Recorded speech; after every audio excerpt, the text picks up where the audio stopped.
Hello everybody. So in this lecture, I want to give you a starter on this double dispatch. So double dispatch, this is important because this is one of the, it's not really a design pattern. This is a kind of a coding idiom that will let you remove conditional when you want and produce more modular design.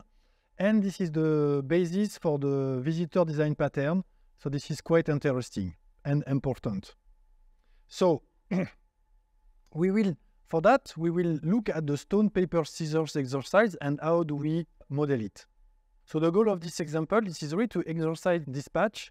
We will not use conditional because we don't like conditional. I guess that you understand now in the lecture that we don't like conditionals.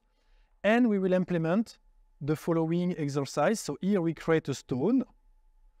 And we said, okay, we want to play the stone against the paper. And this is the paper that wins. So, you know, everybody knows stone, paper, scissors. So like that, I don't have to explain the game. Basically, you know that paper wins against rock or stone, and that rock win against scissors, and that scissors win against paper. So there is, in fact, this is really symmetrical from that perspective. We love tests also. So let's write a test. So basically, you see, I just turned the previous expression into a test. I said self-assert, blah, blah, blah. So nothing new, but I like to say that you should write tests because people don't write enough tests. The inverse is true too, huh? You see, so this is a symmetrical case of double dispatch. We will have another lecture where we will show that double dispatch does not have to be symmetrical. So here I said paper new against stones. It should still return that this is the paper that won. Basically, we have one class, stones. And we will implement the versus methods. You will implement a versus method. What is really important in this exercise is that you take the time, you pause the video, and you try to fill up the dots. And by the way, from that perspective, once I was giving lecture, and one of the TA, teaching assistant, told me the following. He told me, yes, I understood really well, but I realized that when I did for real the exercise, I understood much better. So there is a value in doing, basically. So I will give you some hints. The first one is that this solution does not contain an explicit condition. So sorry, no if today. But there is a cool hint inside. Sending a message is making a choice. If you remember the first lecture of this MOOC on the node implementation and why this is interesting, then the message was sending a message is making a choice. In fact, it will select the correct methods. And if you remember this lecture, we were saying, okay, then we need multiple classes. So what are the classes that we need here? This is the second hint.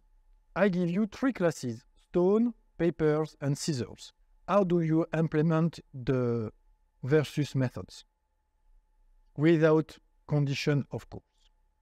Okay, I will give you more hints. So this one may look a bit stupid or obvious, but it is really important and we will take advantage of it to see the solution. So the first thing to realize is that when we execute the method versus, when we have stone, new, versus, paper, new, we know the receiver of the message. This is a stone.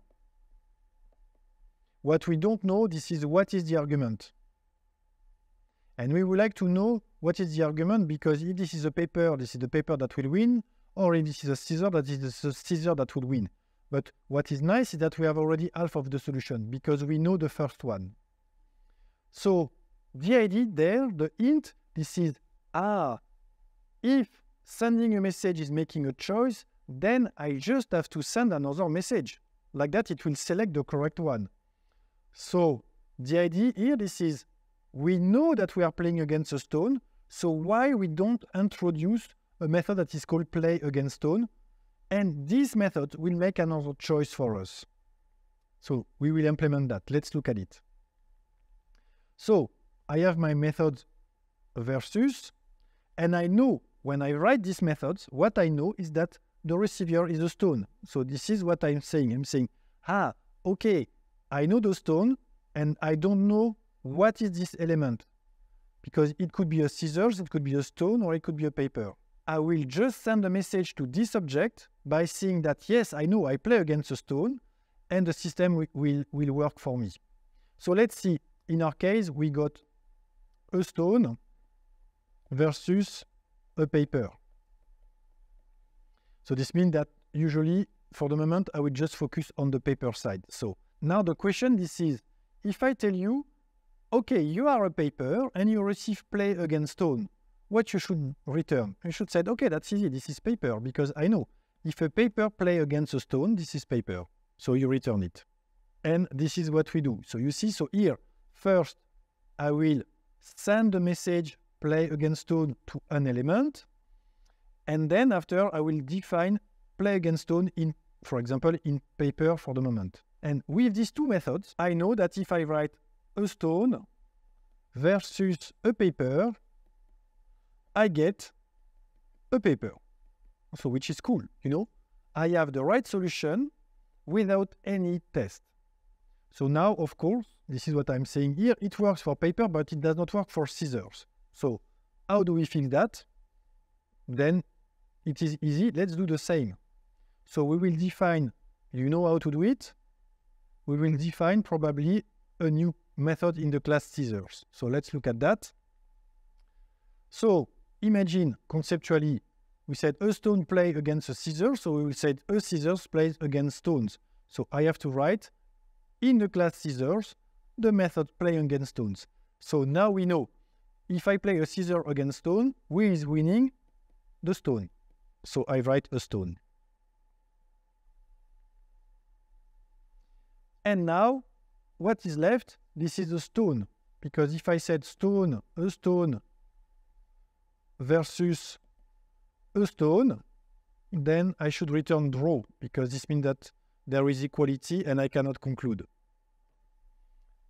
So this means that now we have already a good part of the solution.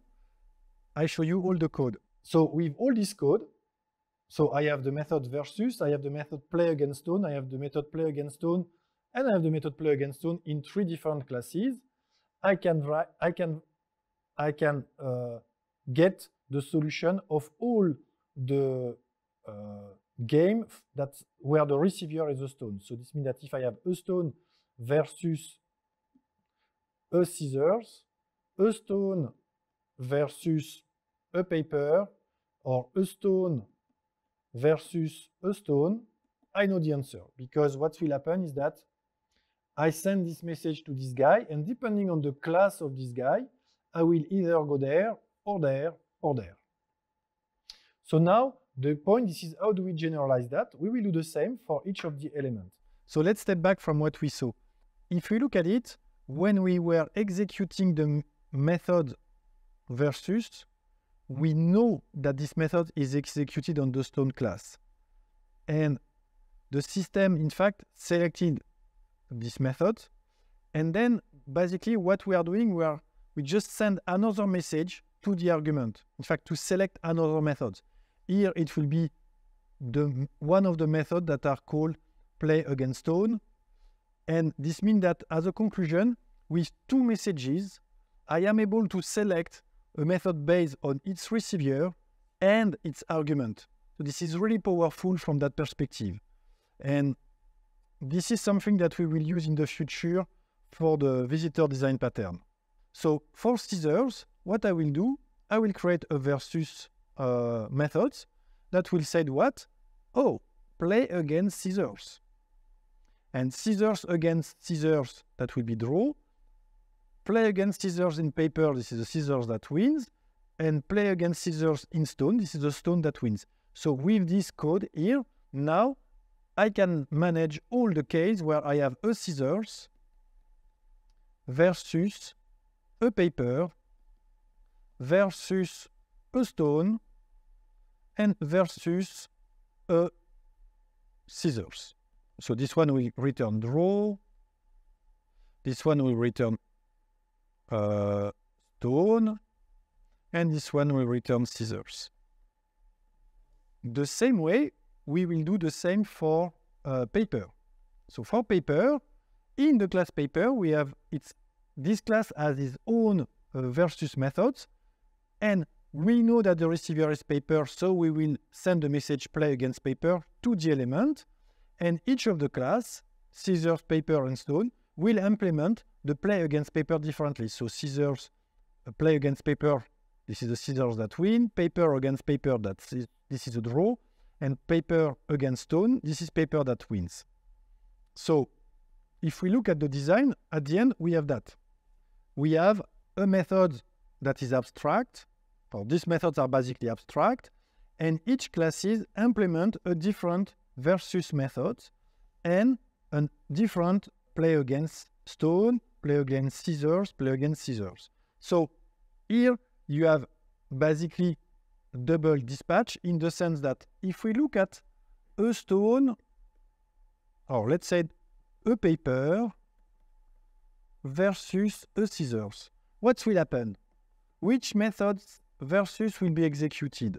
Oh, that's easy. The receiver is a paper, so this is an instance of that class. So we will look for the method. You remember the lookup methods lecture. We will look for the method versus, so that will be this one. And this one is implemented as, oh, okay, this is play against, so that will be argument, play against paper.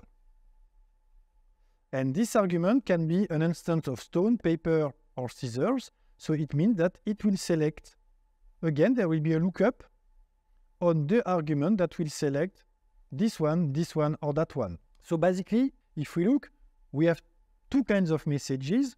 We have the versus, where we have three methods. And then we have one message play against paper, one message play against stone, and one play against scissors. And first, the system will select the correct versus methods, and then it will select the second message, the second methods, based on the argument of these methods.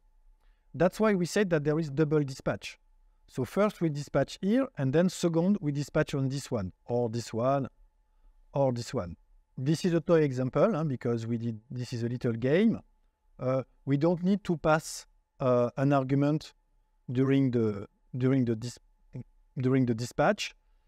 When we will look at a visitor design pattern, we will pass the argument. So what it means that for the moment we said play against paper, we don't need the argument. But usually when we do a real double dispatch, we pass the argument. Here we pass scissors. We didn't add this argument because we don't use it in the method body here, so there is no need to pass it as argument. In the design pattern, visitor, we will need that. So this means that you see the only difference is that versus typically in paper will means okay pass self, which is the object receiving the message, so that we can do something here. And the difference is that here we have argument, while in the previous one, if you look here, we don't have the argument. So now what I suggest you to do, this is you should extend this exercise with Spock and Lizard. This is in the Big Bang Theory, the guy that invented more complex version of rock, paper, scissors. And what you see is that Spock wins against scissors and rock, and Lizard against paper and Spock. So again, this is really completely symmetrical. And we suggest you to do that as an exercise, to implement the stone, paper, scissors, and to extend it. What you will see is that in the extension, you will never get any conditionals. With the same principle, you will have play against Spock, play against Lizard, and implement them in the different classes. And you will not have to change any lines of code of the previous implementation. So this means that from that perspective, this is modular. So as a conclusion, double dispatch, this is not a design pattern per se, but this is a powerful mechanism. It is modular. You just send an extra message to the argument, and we use the late binding. So what you should see is that double dispatch, this is as if we would have used 2 times the first lecture. So this means that in the first lecture with note, we said, okay, sending a message is making a choice. Here we send 2 messages and we make 2 choices. So this is the natural generalization of the first lecture.